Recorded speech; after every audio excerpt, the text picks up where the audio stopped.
Olá, bom dia a todos e todas. Sejam muito bem-vindos ao segundo Fórum de Educação Bilíngue. Eu sou a Bárbara Lotierzo, eu lidero a equipe de educação do governo britânico aqui no Brasil e estarei com vocês no decorrer desses 2 dias de webinars e trocas sobre educação bilíngue. Antes de começarmos, eu queria passar algumas informações técnicas para vocês, para que todos estejam alinhados.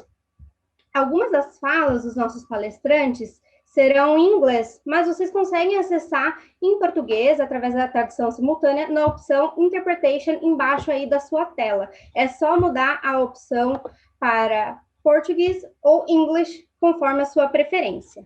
Também você pode colocar suas perguntas para os nossos palestrantes através da caixinha Q&A também embaixo da sua tela.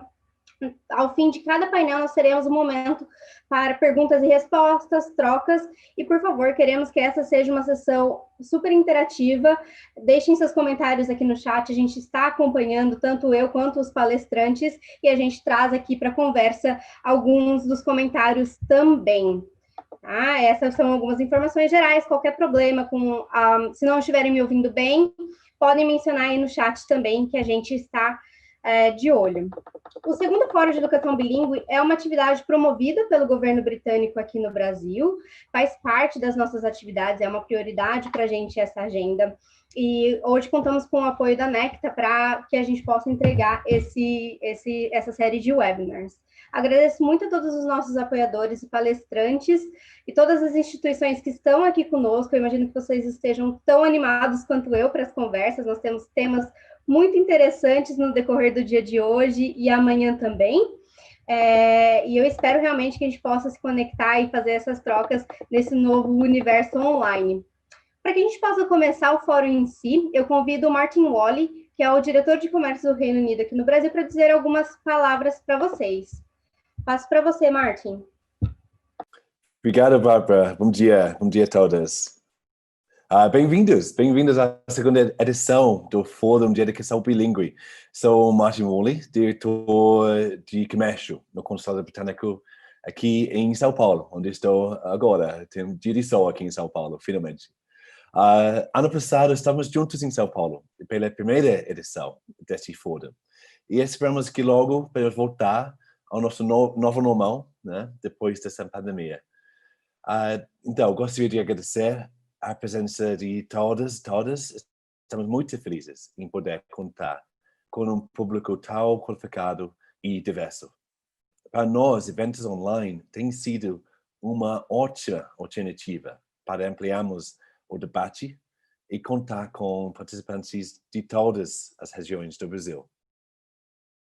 É um prazer estar com vocês hoje para debater caminhos para a educação plurilíngue em contexto de grandes transformações, como o que vivenciamos hoje. Ao redor do mundo, cada vez mais escolas adotam o ensino bilíngue, que vai além da proficiência linguística, se tornando uma porta de entrada para novas experiências para alunos e também professores, impactando toda a comunidade escolar. No Brasil, temos acompanhado esse movimento que tem ganhado cada vez mais espaço com a recente publicação das diretrizes curriculares nacionais para a educação plurilíngue. Hoje e amanhã, vocês terão a oportunidade de acompanhar diversos painéis temáticos que debatem temas trazidos pela regulamentação, como avaliação, metodologias e formação dos professores. A pandemia da Covid-19 teve um grande impacto na educação, trazendo inúmeros desafios para toda a comunidade escolar. Ela também acelerou tendências e nos impulsionou a inovar e buscar formas criativas para garantir o ensinamento de jovens e crianças ao redor do mundo.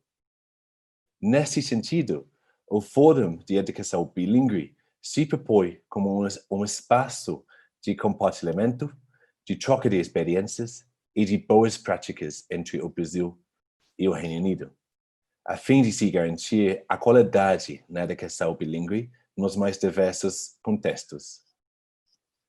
O governo britânico aqui no Brasil trabalha para estreitar os laços entre nossos países em várias áreas, e educação é uma de nossas prioridades.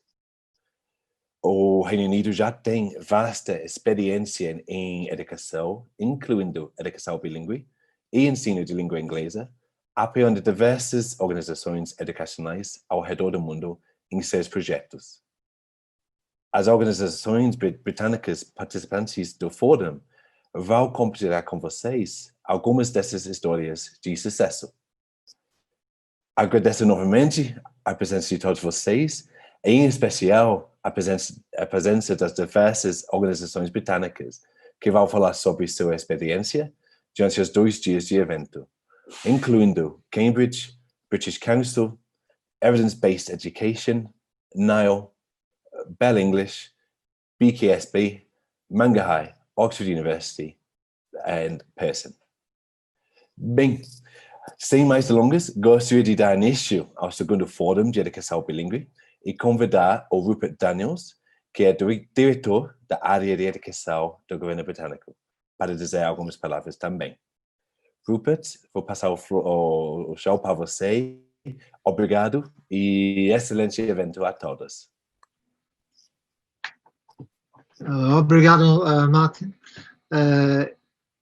Você fala muito bem português e fala um pouco português. É um grande prazer para mim estar aqui com todos vocês hoje e abrir esta conferência maravilhosa. Então, estou feliz por poder praticar um pouco meu português.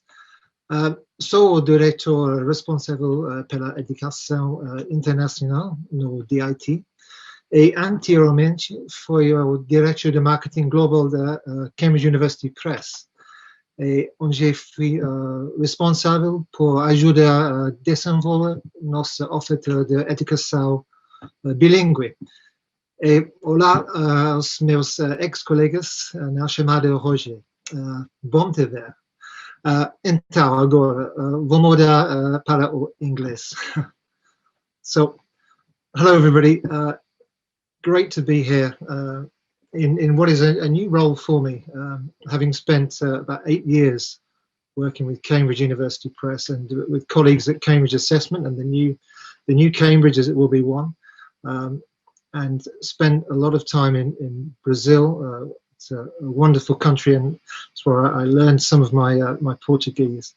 And hello to everybody from both organisations and other friends and colleagues who I've worked with in Brazil in the past. I'm very encouraged to have also read the intention of the Brazilian government to establish the plurilingual framework. In fact, having had a look through some of the law myself, it seems very, very complex and diverse. But the UK is very keen to be part of this journey and to continue to help where we can for everybody to reap the benefits. Also today, I've been talking to colleagues in the Department of International Trade and with our Secretary of State. So there's increasing cooperation between the UK and Brazil. And we today have our Joint Economic Trade Committee talks, also known as JETCOs, where we have annual bilateral ministerial dialogues to look at all sectors of the economy. And I'm really pleased to say that the collaboration in education and future partnerships across this key area of industry is one of the central elements on the dialogue today between our two countries. So it's wonderful to be here. Great that it's on the same day that our ministers are talking too. So I'm really very happy to introduce this. I'm very interested in the subject area. I spent a lot of my last 7 or 8 years working in this area, and I'm delighted to introduce Mark Henneberry, who works in the DIT team as our specialist in English language teaching. And Mark is going to touch on some of the benefits of ELT and English language in both academia and industry, and the wealth of experience that the UK and its companies have to offer in this sector. So, Mark, over to you, and thank you very much, everyone. Looking forward to the conference.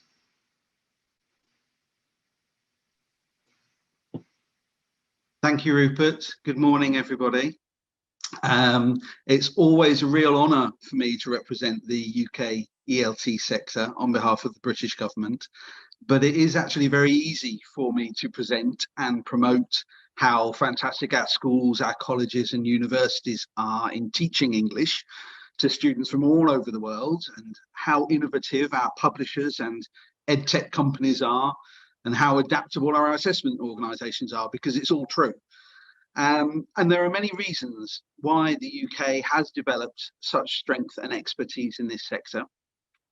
Among them would be the fact that we are the #1 destination for students to visit, to learn English, and we have been for over 50 years. And this has enabled us to build up the experience and the rigorous quality assurance that underpins our ELT offer today. But what I'd like to do today is tell you about something that isn't a reason. The UK's expertise and quality in its ELT sector has nothing to do with English being the de facto official language of the UK, or that the vast majority of people in the UK are what might be called native speakers.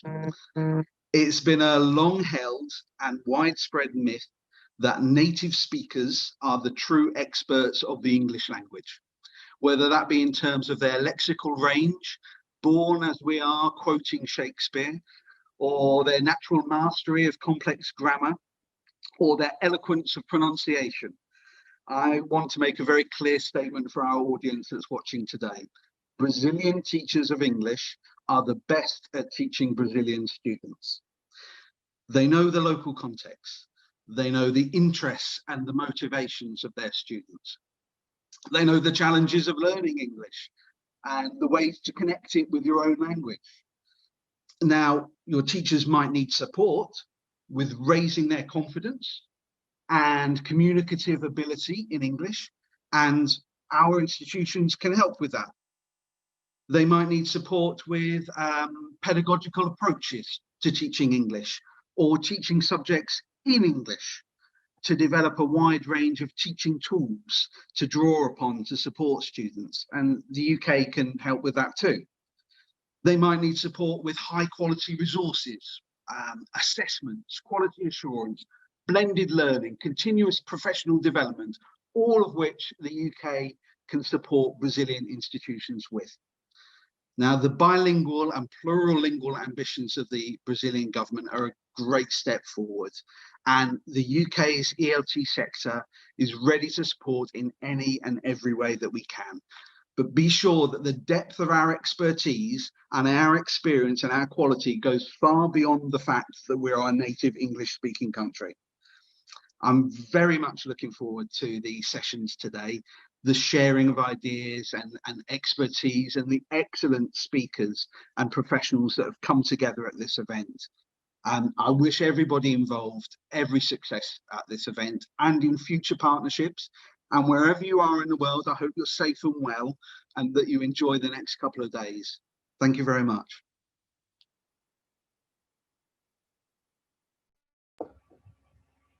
Muito obrigada, Martin, Rupert e Mark. Acho que é um início inspirador da nossa conversa. Já vi aqui no chat que o pessoal está animado, concordamos plenamente com a sua fala, Mark, que os professores são mesmo os melhores para levar adiante a educação bilíngue, qualquer mudança em educação. Espero que vocês possam continuar conosco, estamos animados para os próximos painéis. Começaremos agora o painel Novos Horizontes para a Educação Plurilíngue no Brasil, o caso do CLIL. Antes de chamar o nosso convidado, eu gostaria de reiterar que vocês podem colocar suas perguntas aqui na opção de Q&A. A gente vai observar tudo o que chegar aqui para a gente, para passar no fim do painel algumas perguntas. Vocês também podem ouvir essa palestra em português se preferirem, é só ativar a função português no botão Interpretation embaixo da sua tela. E convido agora o David Marsh para se juntar a nós. O David Marsh, ele é especialista da Cambridge University Press, tem experiência com plurilinguismo e educação bilíngue desde a década de 80.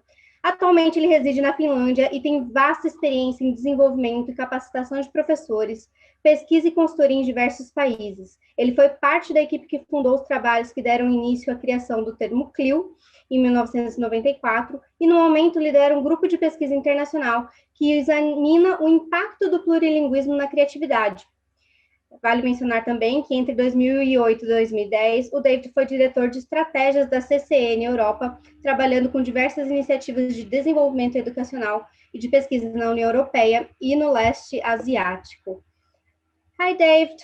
Welcome. Hi. Hi. I will leave it to you. Thank you very much for joining. Thank you, Barbara. Thank Perfect. Okay. Good morning, everybody in Brazil, and good afternoon, good evening to those of you in other countries. Thank you to Cambridge University Press for entrusting this rather large responsibility with me today, and for your invitation as a CUP author, and a particularly warm thank you to all of the participants who have finished their breakfast, no doubt, in Brazil, and are now looking forward to 2 days on a very topical theme here in Brazil. I'd like to start by telling you a story from the early 1990s. And it was a story based in Europe. The standard of learning subjects, including languages, was considered to be too low in many European countries. And there was a considerable variation between different countries and their different performance. And people were saying, surely we can do better. And most of the people saying this were from the teaching profession. They were from the grassroots, and they were saying, surely we can do better. Let's find solutions to actually improve the quality of teaching in our schools, in our colleges, and actually improve the overall standards and levels of education. And I was invited to have a look specifically at additional language learning. What we did was we formed a multidisciplinary team. The first thing we did was not actually to look at language research or research on language learning, but to look at research on learning in general. Learning at kindergarten, primary, secondary. And when we looked at learning in general with respect to languages, we found one profound fact about language learning, and that was the power of emotions, the power of the attitudes of the students, but actually also the teachers, towards themselves as language learners. And we found that emotions drive attention, and attention drives learning and memory. And if either of those are out of sync, then it's very, very hard to actually achieve successful language learning. Then we looked around the world from a whole range of different countries, and what did we see? We saw schools basically operating through what we call a monolingual paradigm. You know, it's not natural for people to grow up surrounded by one language and to think that using one language is normal. It is not actually normal. The human baby, when born, is primed to learn languages. And those of us who live in monolingual worlds are actually missing out on something very, very exciting. We found a very limited international curricular focus in schools. The world was not a global village in many of these schools. We found subject teaching that was separated and fragmented. We saw language teaching, which was taught through grammar-based instruction. And we found learning goals, if they existed, which were not aligned to what we now call global competencies, to real life needs.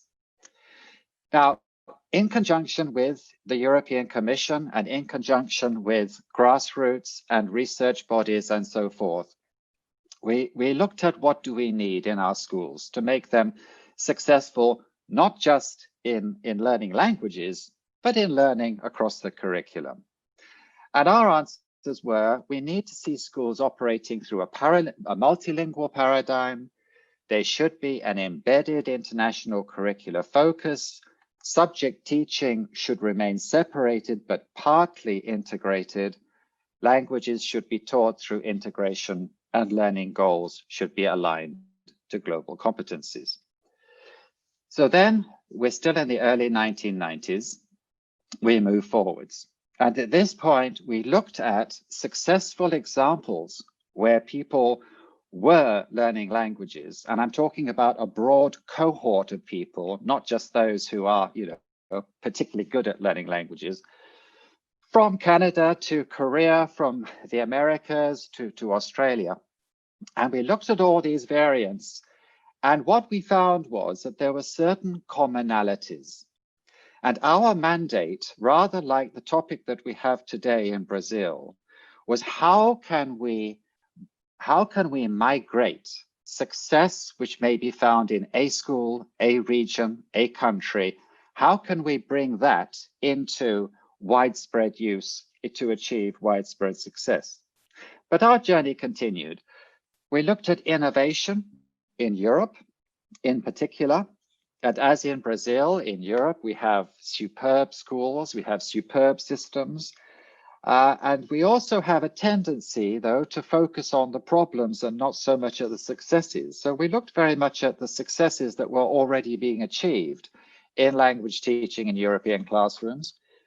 We looked at the number of hours being dedicated to additional language learning. And if we take English as a subject, these are figures that came from, I think, 2 years ago. And they show that some countries have double the amount of contact time as in other countries. We have countries like Finland and Brazil. Sorry, we have countries like Italy and Korea, which have over 1,000 hours. And then we have countries which have far, far less. And reportedly, these figures for Brazil are now correct, that in all schooling it's 420, which is actually a very low figure if it is correct. We looked at textbooks globally, because textbooks are a locus of success in the learning of any subject, or at least learning resources. What we found here was that Finland and Italy were particularly good for learning English, Brazil acceptable, Spain and Korea and Mexico rather poor. And when we looked at those textbooks, we went into further detail with certain countries or certain publishers in certain countries. And we found, if you look here, the blue is where in the English language learning lesson, the focus is on genuine content, and the green is when the focus is on language rules. So in Finland, from about grade 6 onwards, you can see a very clear move towards learning English through genuine content. If you look at the central bar, Mexico, the focus on genuine content was very, very small. And I don't want to make jokes about politics or politicians in the world, but there is an element of fake content embedded into certain English language teaching materials, which I think could be the case in some of the countries that we've used. So although there is some content, it's not actually terribly meaningful or relevant to the students. Italy, which has introduced national guidelines of the type that we're discussing partly here today, has publishers who have moved heavily into introducing genuine content into their textbooks. To carry on our story, we listened to the language teachers, and what the language teachers were saying was, surely we can do better. And also something's missing. It could be that there aren't enough hours in the curriculum to dedicate to teaching the language I want to teach. It could be that the pedagogy of the language I'm teaching is embedded in the past and needs to be revived.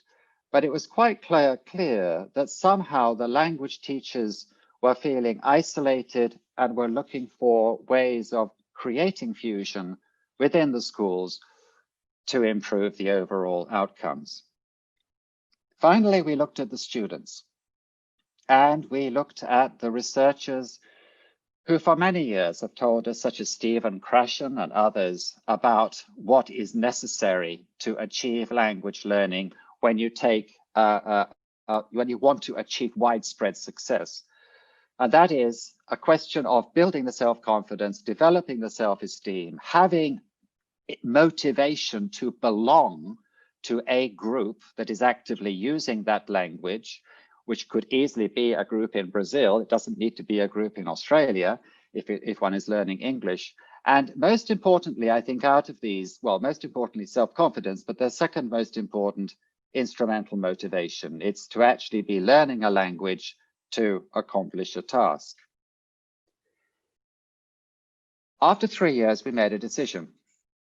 And the decision was that we would recommend through the European channels at that time that we go for innovation in language teaching.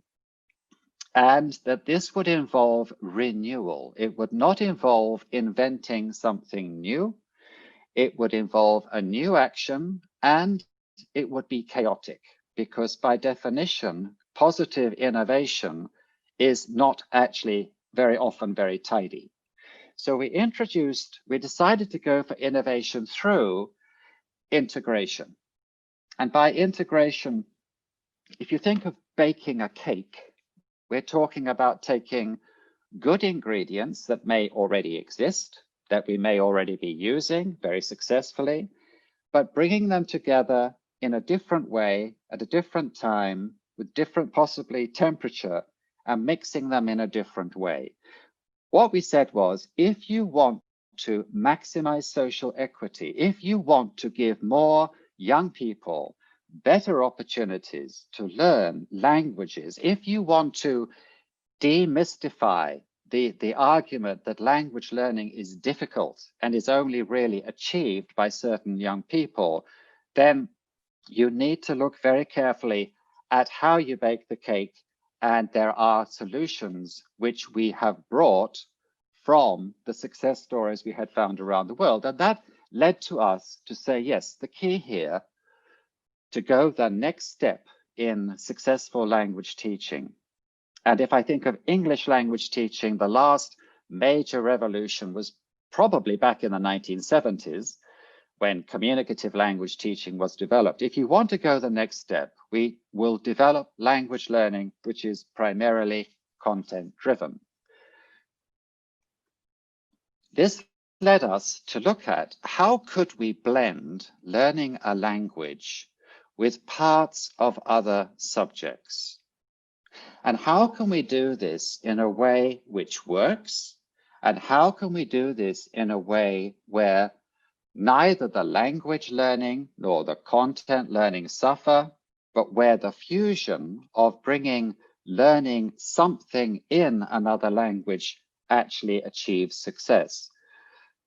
The original definition that we used for this approach is to have a dual-focused educational approach in which an additional language is used for the learning and teaching of both content and language. And that word both is the most important word by far in relation to the definition and in relation to the explanation of what came to be called content and language integrated learning, CLIL, a term that cooked like the cake for 2 years, the term that was looked at very carefully in terms of not pretending that this is something completely new, a new whiz way to learn languages, but a term that would be inclusive in bringing together teachers of different subjects, that would bring together researchers who have known actually for a long time that it is very hard to learn a language when it is an object of study only. It is very, very hard. And for reasons to do with many things, we haven't actually been able to have this leap into the future in how we teach and learn languages in some of our countries and in some of our schools. So what happened? Well, to be honest with you, at the time, I thought the term CLIL would last for about 5 years and then it would be replaced by something else, because the the forces and the powers behind languages and language teaching are huge in some cases with some languages in some places. But that didn't actually happen. What did happen was that there was a rapid uptake of looking at ways of integrating language with content at the grassroots by teachers. And if you look at the European history of moving towards adapting language teaching in this way, it has been driven by teachers, particularly in certain countries at the beginning, which was the north of Europe, but recently over the last 10 years, mostly in Southern Europe, Italy, Spain, and other countries like that. We saw a rapid uptake. We saw passion. Now, unlike Brazil, quite a number of European countries are not necessarily thought of as being terribly passionate places. But we saw a passion, and it was driven by not only scientists who were saying, look, we've been waiting for ages for practice to follow what we can see in terms of how to succeed with language teaching, but also students and families who have been waiting for opportunities to get their young people to learn certain languages, who maybe didn't have the money to put them into the private schools in the evening, but who had a deep desire to provide a window on the world or a window on their local culture or a window outside the normal window for their children.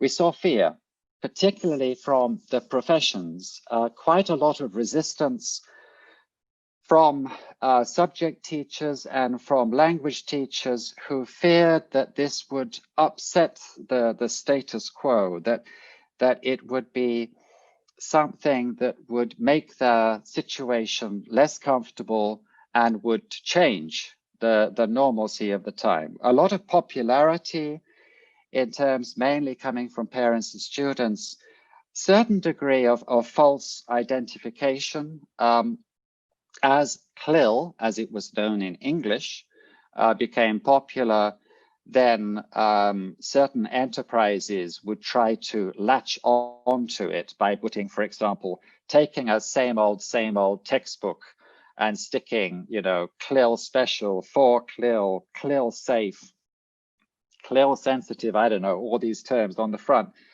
in order to sell the book. And then we saw a high degree of confusion. And one of the key questions was, but what is CLIL? What is CLIL?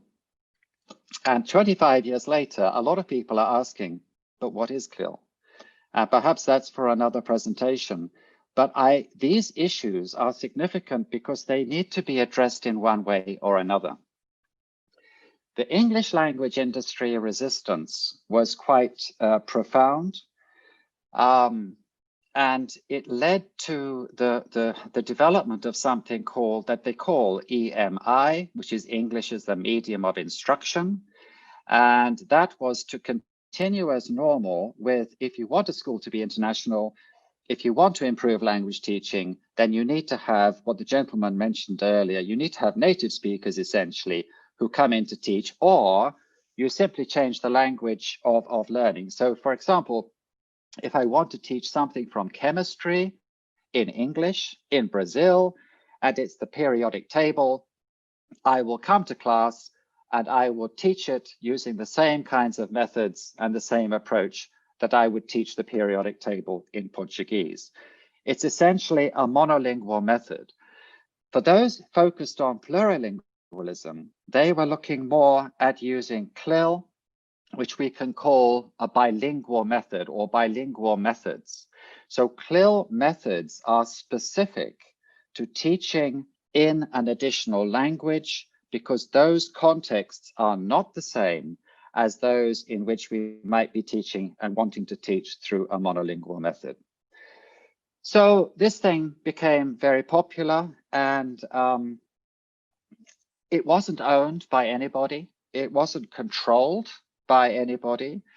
As in Brazil, European countries, regions within countries, they have their own educational administration. And across Europe, there have been guidelines, legislation, and recommendations made to actually further develop what we are calling here bilingual education, which also has other terms attached to it, which is not something that we'll go into now. Now, the reason why the guidelines have been important for countries and regions is related to these words. And if I may just briefly run through these. Innovation is messy. If it's not messy, it's probably not innovation. So to prevent an innovation from being destroyed or being repressed, there's a need to reduce initial chaos. There needs to be clarity. What is it? What is bilingual education? What is not bilingual education? And there needs to be clarity in order to actually support the development of the initial innovation. Parents, teachers need to trust. There needs to be credibility in terms of arguing that from next year, 30% of our curriculum at grade 3 are going to be through language X and using certain methodologies. There needs to be honesty to prevent dishonest claims being made, dishonest promises, you know. There needs to be equity, opening access to what we know are effective ways of learning languages for a broad range of children, inclusivity. Let me just pause here for a minute. CLIL was not exclusively about English in Europe in the early 1990s.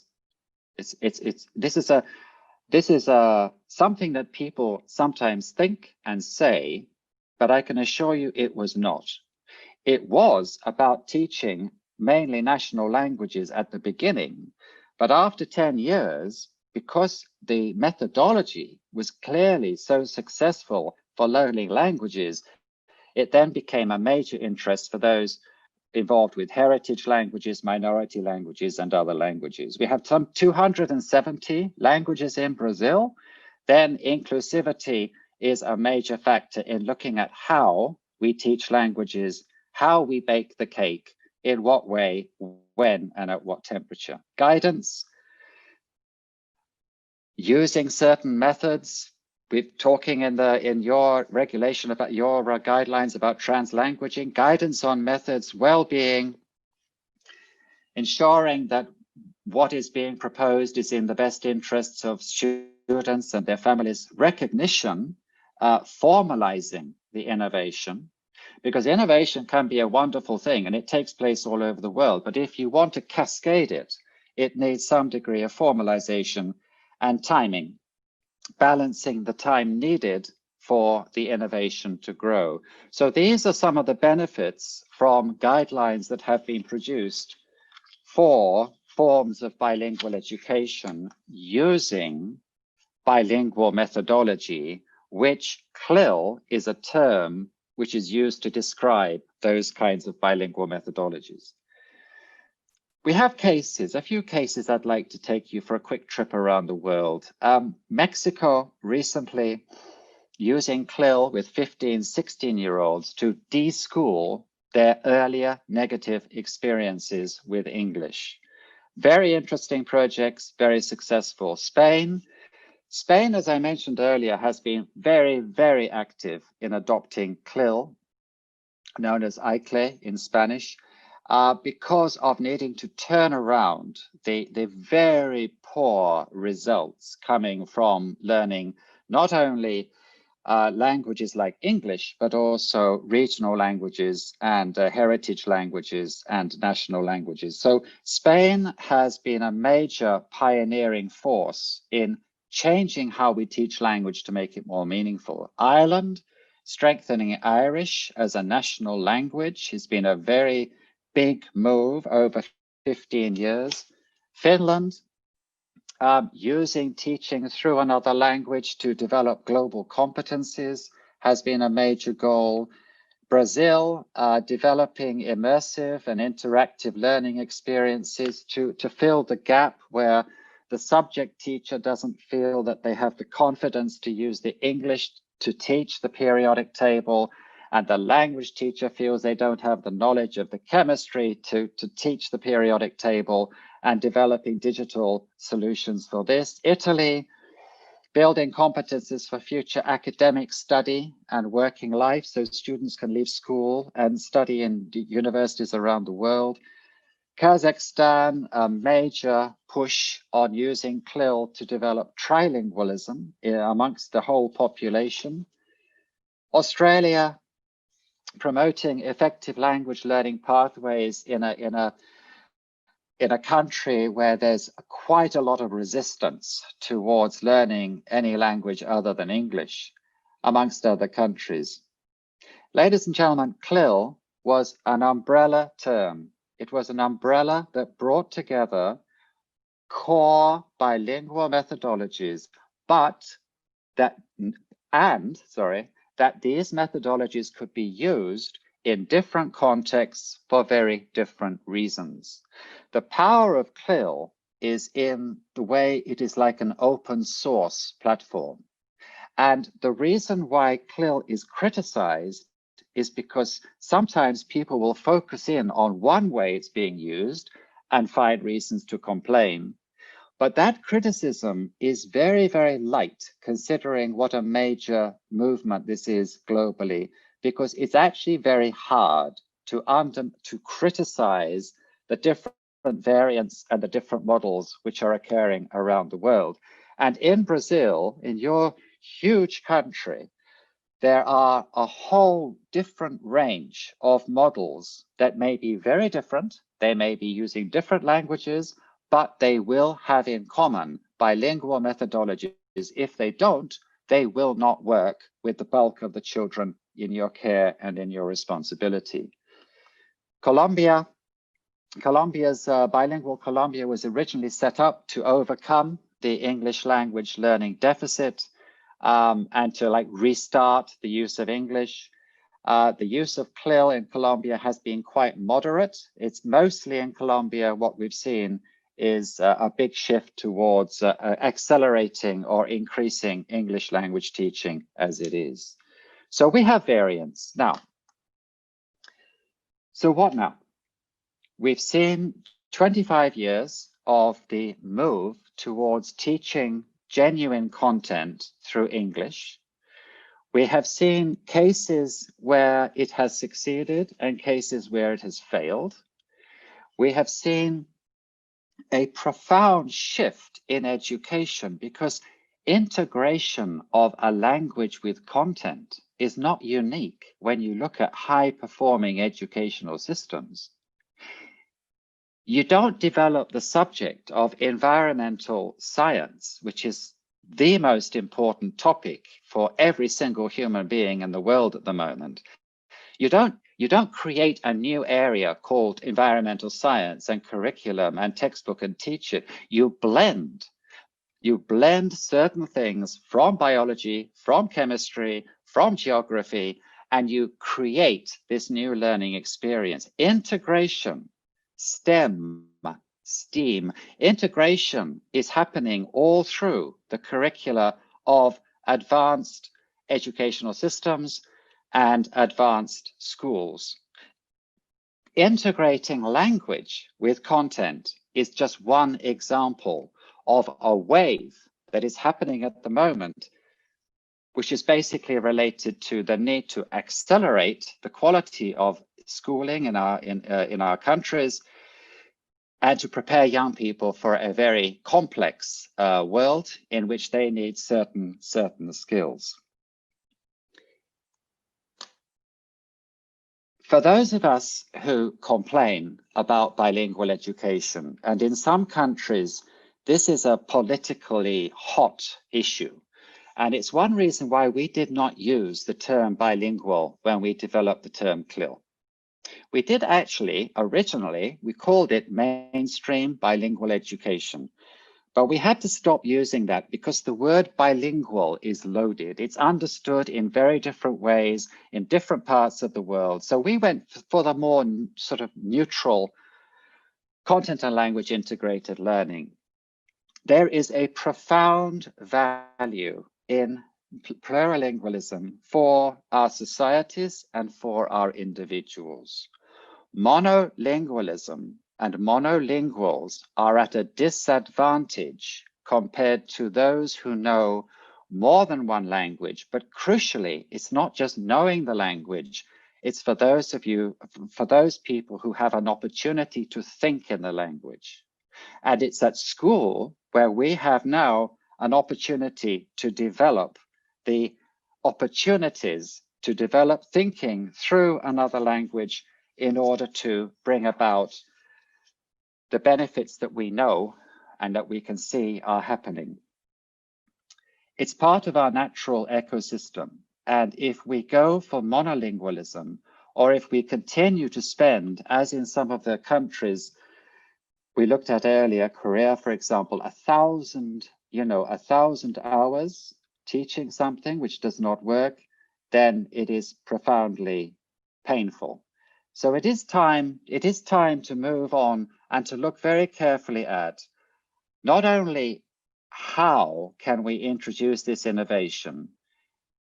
It takes about 30 years to change public sector education. It's a very slow moving animal. If you're working in certain regions or certain public sector countries, you may be able to move faster. Northern Europe is an example of that. But the power of actually introducing change does take time. It's not, a flash in the pan and everything changes and everything's wonderful. It takes time and it takes systemic support. And that is why guidelines, that is why the kind of dialogue which we're having here in this conference between different organizations, people who have a vested interest in actually realizing the best potential of young people is so very, very important. And what binds us all now are global competencies and the need to build in the ability to develop global competencies into our curriculum. We've been talking about this for at least 15 years. There have been model after model after model of what are global competencies. The tidiest, and the one that I personally prefer, is what is being used by OECD PISA, who will be for the first time examining student capabilities in languages in 2025. This actually binds us together. When you look at successful bilingual methodologies, when you look at the impact that they have on young people, they are actually moving towards realizing some of these global competencies. There is a very, very clear match. Coming to the end shortly, we have been fascinated by how people learn languages by looking at their behavior, materials, resources, looking outside the body for a very, very long time. But in the last 20 years, there has been a very powerful rise of research on the mind and brain in relation to languages coming from the neurosciences. The reason for this is that this has not been driven by people interested in bilingual education. It hasn't been driven by people interested necessarily in language learning. It's actually been driven partly by the pharmaceutical industry, who are looking at developing products to help with problems that we have at the moment related particularly to age, language diminishment, and so on. When you look at the research, and a new report on this research was published in 2020, called The Bilingual Advantage, a report actually co-authored by somebody in Sao Paulo known as Carlos Trindade. When you look at the results of what the neurosciences are saying about people not necessarily who are bilingual. Remember what I said about that word? It's a difficult word. What is a bilingual? But about people who use more than one language, who think in more than one language to a greater or lesser extent. The values are extraordinary.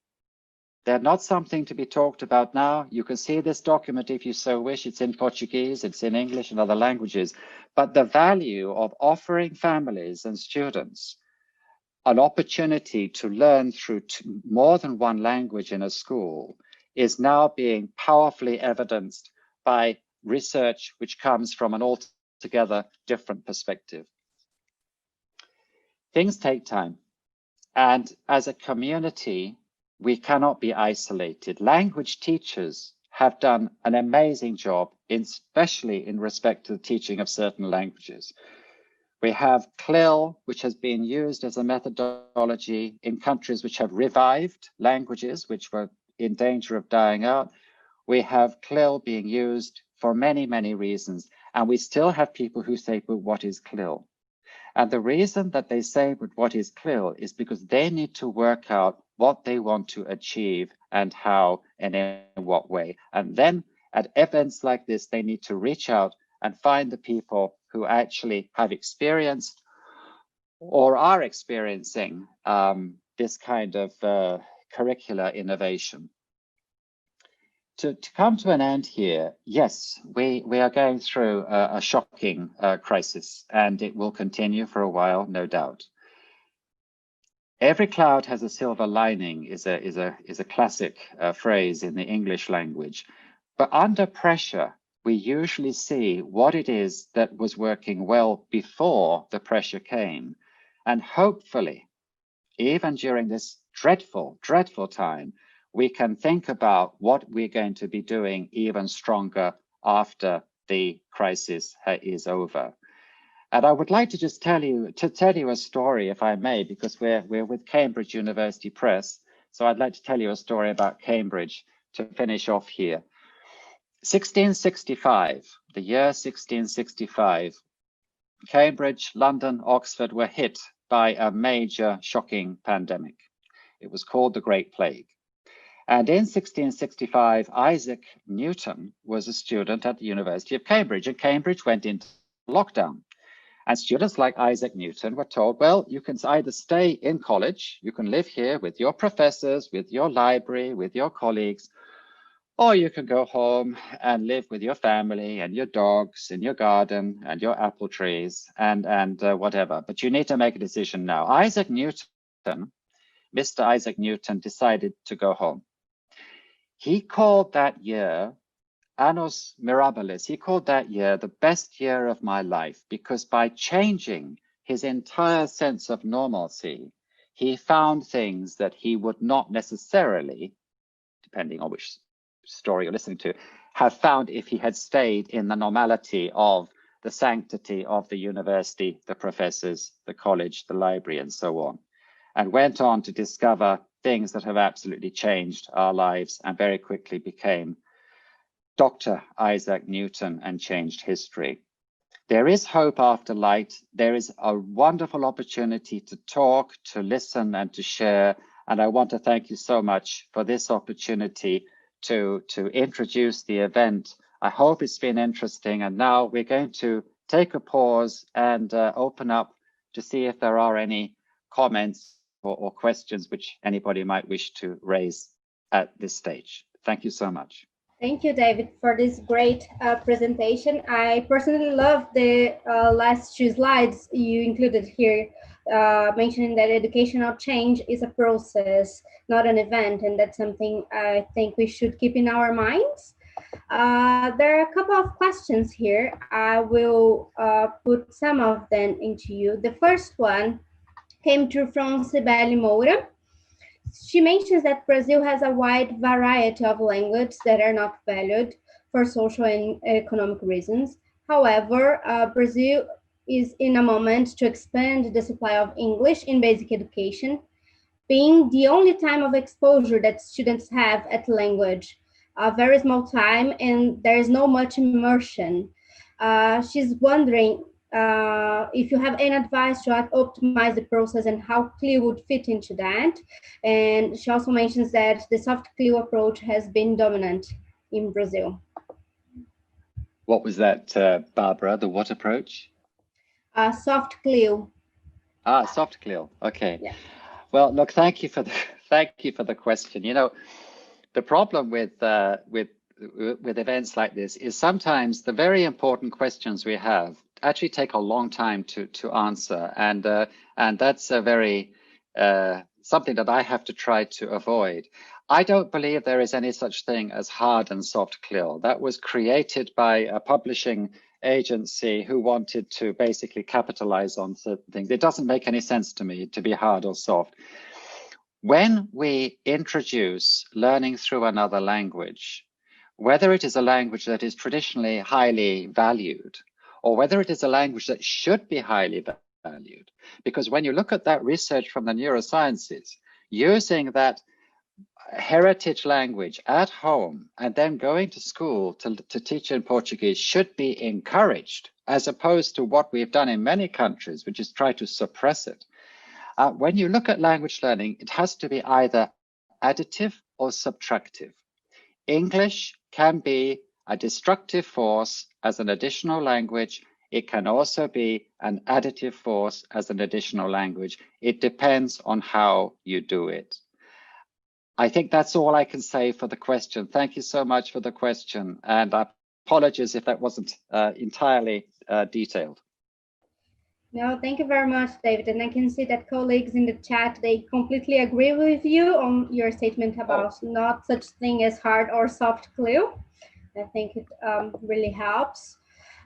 You just mentioned neuroscience. There's another question here asking what's your perception on learning sciences, particularly neuroscience and psychology, and if they will be more integrated in the curriculum in the next decade, and how do you see CLIL fitting into that, if you think there will be a rise in the number of CLIL-based curriculum? Okay, I'm not sure how to answer the question. The rise of interest in science is very distinctive, because it fits actually to some of the global competencies, particularly deductive skills, analytic skills, critical discourse skills, and so on. I think STEM, the development of STEM, which of course originated north of Brazil, is a very important move in the right direction. And this kind of integrated moves, you can mix language with them or you can't. So the psychology of learning is something that we now need to revisit when we look at the work from the neurosciences. And the work from the neurosciences validates what has been known for decades relating to the emotional attitude of the student towards himself or herself as a language and other such factors. There are two subjects in the curriculum that are very sensitive to emotion. And remember, our early feelings can be created very, very early in life. It just has to be that one time when the class was laughing at you, or the teacher was scowling at you because you said the word in a funny way, that can do considerable damage to us as human beings, and which we carry right through adulthood, right? So there are two subjects in the curriculum very sensitive to emotion. Language is one of them, and the other one is mathematics. So by combining language with science, by looking at the world through a psychological lens, it can only be a good thing, I think. Thank you. Thank you very much, David. And I might mention that colleagues here in the chat, they said if it was a face-to-face event, there would be much enthusiastic comments coming from the audience. Thank you. Well, thank you so much. And I'm sitting here in Finland, and it's very damp and grey, probably a little bit like the weather our friends are having in the United Kingdom at the moment. And it's always a joy to be able to reach into Brazil and feel the temperature and the light and the passion and all the wonderful things in your country. Yeah, I'm in São Paulo right now. It's a little bit gray, but it's warm. But I saw that we have colleagues from Pará and many other states in Brazil that might be a little bit more shining than here. So good to have this energy coming through as well. I think we can move to another question. There are a couple of here, but I just saw one asking about how CLIL could be fit in teaching initial teacher training, really, if that is something that should be included in universities and degrees, and how teachers could benefit from that without considering the language component, just CLIL itself? One of the reasons why we were able to develop CLIL heavily in Finland, and Finland is like a very easy country, you know, it's a big country, but with a small population. It's more like a laboratory, is that primary school education is so profoundly powerful in this particular country. We actually developed CLIL initially with our colleagues in the Netherlands, where secondary education was very advanced. One of the problems in our systems is that sometimes it can be the primary school teachers who are actually the best pedagogical experts in the entire system.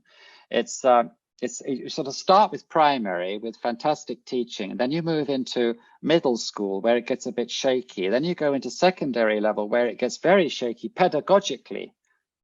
The teachers are wonderful, of course, but I mean pedagogic. And finally, you end up in university, and the pedagogy is just often it slumps very badly.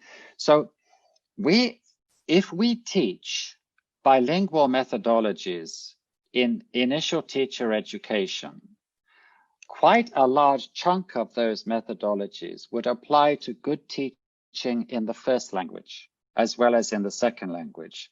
So initial teacher education needs to have pedagogy at the heart of its soul. I think some of us have achieved that in some parts of the world, and we're producing secondary school teachers who are as aware and gifted as the primary school teachers.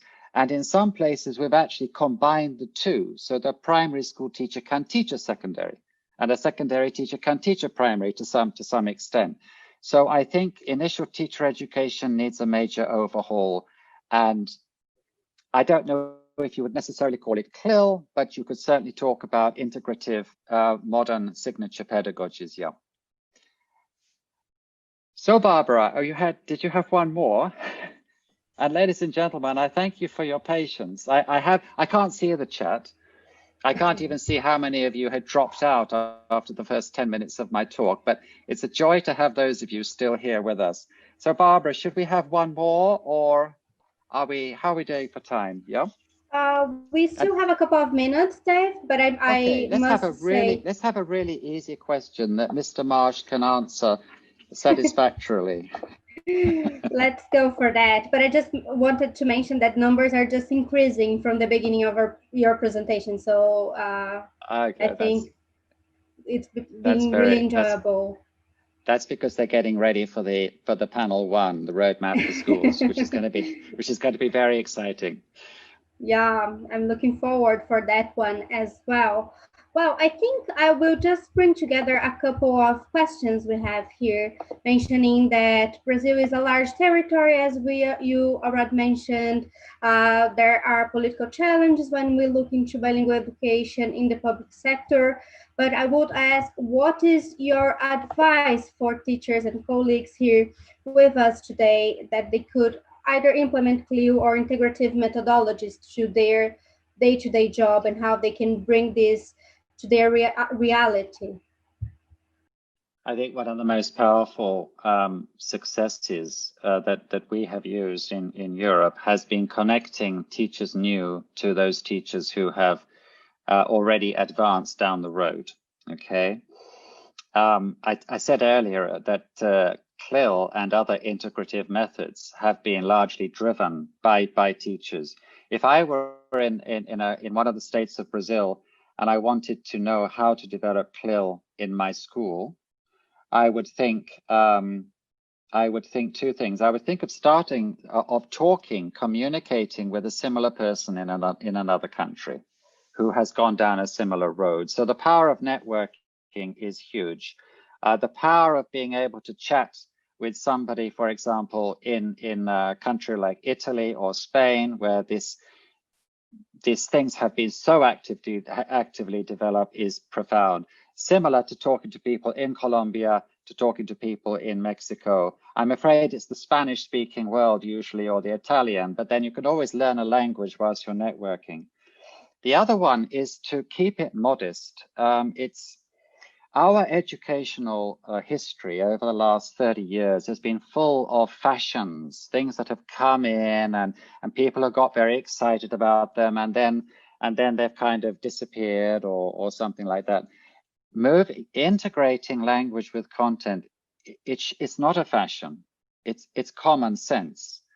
I was asked once by somebody in the European Commission, how is it possible, she said, that with all the money we've invested in education, CLIL, which got very little money, has been the most successful in terms of spreading and in terms of the response. And I said, it's because it was already happening.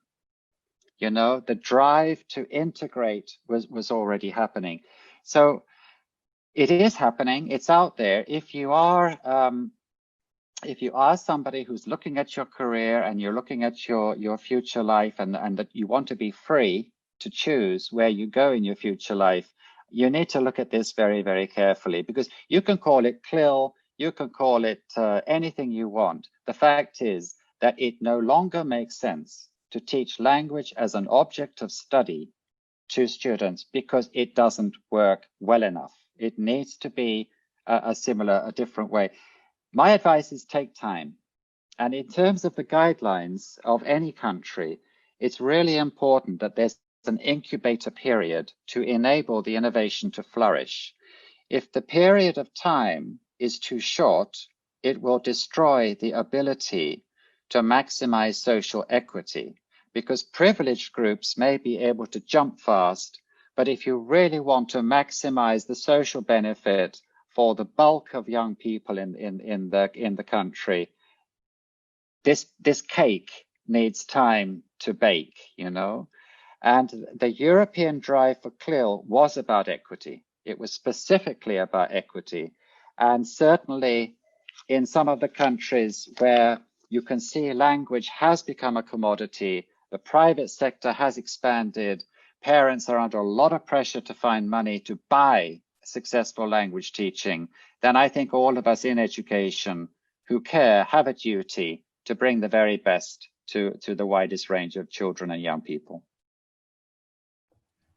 Thank you, David. I think it's an amazing advice, and I'm sure everyone will keep that on their minds moving forward. So I really wanted to thank you very much for being with us for this amazing presentation. I think it's a very good kickstart of our today's of event and panels. And it's a great pleasure to have you speaking with us. And it makes me feel more close to people in this online event, having you and colleagues so active in the chat as well. So thank you very much. Thank you so much, Barbara. Thank you, everybody at the CUP team, and thank you to those of you here. We'll see you around one day. We'll be back visiting each other in a short time, no doubt. Thank you so much. Bye. Thank you. Bye-bye, David. Bom, muito obrigada a todos que ficaram aqui conosco no painel do David Marsh. Realmente foi uma fala muito inspiradora. Algumas palavras que ficam aqui na minha cabeça é a questão de que as coisas levam tempo e que a gente tem que ter um plano para que as coisas possam acontecer da melhor maneira possível, trazendo equidade e também a qualidade na educação como um todo. Acredito que essa é a paixão de todos nós que estamos aqui nesse fórum hoje. E o nosso próximo painel vai discutir um pouco mais a fundo qualidade, pensando um pouco em exemplos de sucesso e o que a gente pode trocar e aprender a partir dessas experiências.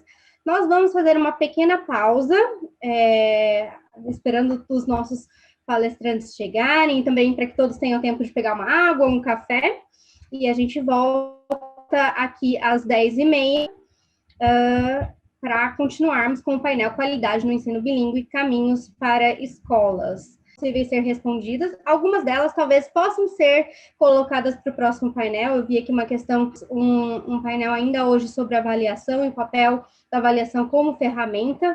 Posso guardar essa pergunta e trazê-la mais tarde. Espero que vocês fiquem conosco e nós voltamos em alguns minutos.